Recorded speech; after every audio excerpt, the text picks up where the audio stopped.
Milk Bottle Audio presents The Museum of Tat, devised by Robert Crichton, with Michael Fox.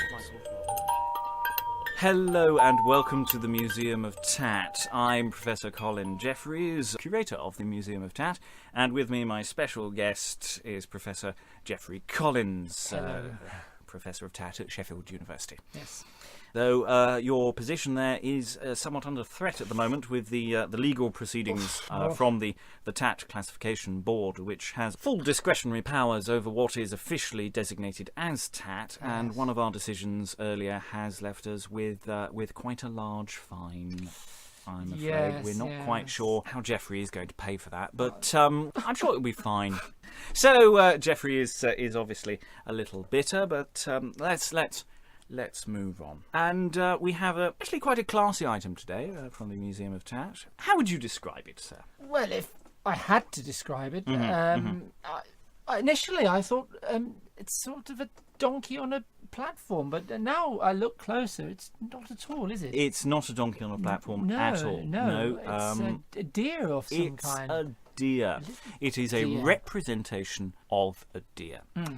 It's standing on a small dais, and the deer is made of several different bits of wood or bamboo, possibly bamboo parts of it. Yes. Parts of it I think are wood, parts of it are bamboo, all of which are hollow, and it's strung together with bits of string. It's got quite nice decoration to make it look quite patently like a deer. Because only an idiot would suggest it was anything else. It's got five brown spots on its right hand flank and 5 on its left as well. Yes. 10. Not I would say 10 in total. A little stripe at the front and its rear over its anus there. I don't know that I would have painted a brown smear on its anus. No, I don't. I think that's personal taste, obviously. Yes, okay. But it's a naive style. The painting is simple blobs. I wouldn't say there's any particular technique going on there.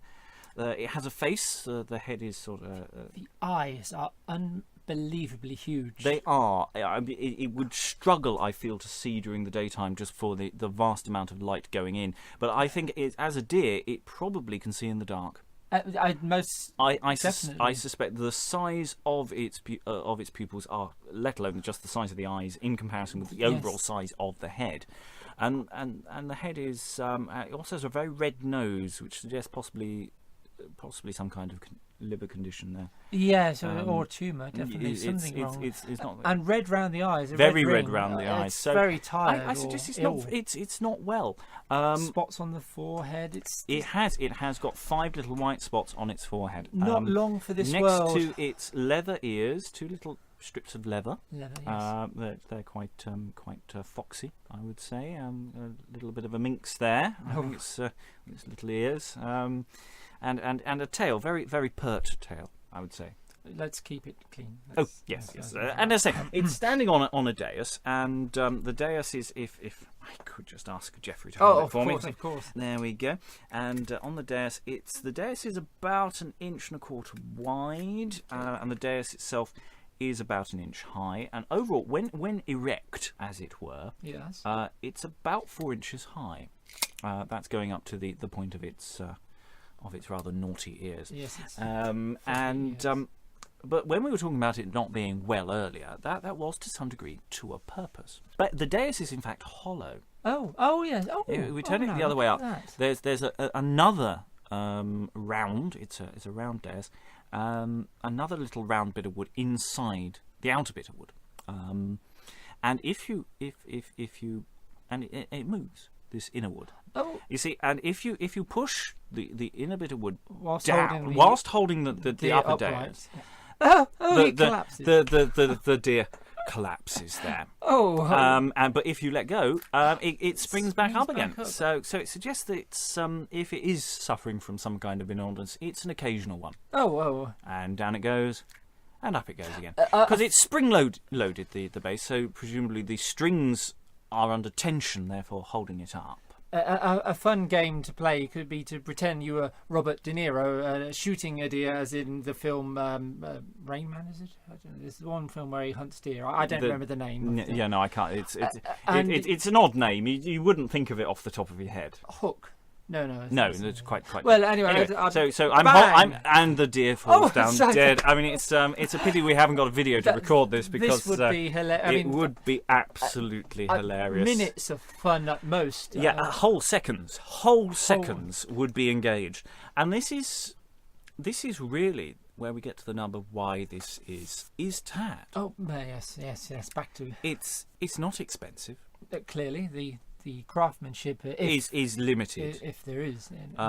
It's naive. It's deliberately naive. Let's not suggest they don't have skill, because it must be really fiddly putting it together. But ultimately, what is it for? The point of Tat is that it is cheap, vulgar, tasteless, and pointless. Now, when you first pick it up and you press the dais and it falls down, it's quite fun. It is. It's quite fun, and it goes back up again. The second time it's sort of vaguely interesting, and then it goes back up. And then you sort of get bored and you throw it away. Now, I'm afraid I've still got interest. I'm fascinated. Well, simpler minds ultimately will be fascinated by any moving shiny object. But in this, and it is quite shiny. It is quite shiny. It has got a varnish veneer on it, but it has no function. Oh no! I mean, yes, get the him back only on track. point to this is, if you went to some kind of wildlife retreat and it had a gift shop, you would go in there and you would spend a couple of quid buying this for no readily apparent reason whatsoever. Nope. And you'll get home and you'll have nowhere to put it. And you know what? You put it in that drawer. Oh, you put it in the drawer where all the pointless things live. And that's where it will spend the rest of its life. One thing we can say is it's probably not destroying the planet, because it is mostly made out of natural materials. It is very recyclable. It's probably carbon neutral, but it is utterly worthless. And I think all of us have many items like this in our house, and many of us feel stress because of it, because the drawer never gets emptier. You only ever accumulate these items, and after a while they start to prey on your mind, and you don't really know where to put them anymore. And you started a museum, and you start labelling them and trying to create listeners an interest in them, and that they're still fundamentally pointless. And you don't. But apart from all of that, very valid points. Yes, Colin. It collapses. Yeah, yes, it does. Yes, it does. And that's always fun. But for me, I think.